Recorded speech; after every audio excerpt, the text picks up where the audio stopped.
Hello everyone, Assalamu alaikum. How are you all? I hope you are well. Welcome back to my channel in this new video. Today's video, how to add strike-through text in Microsoft Publisher. So get ready started.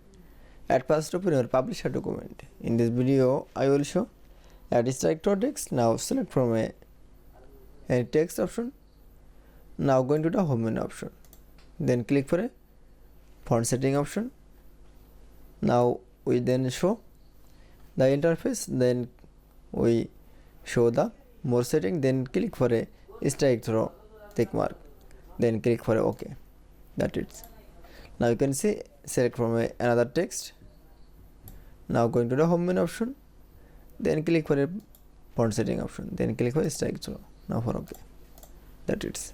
Then select from a other text option. Now apply from the same process.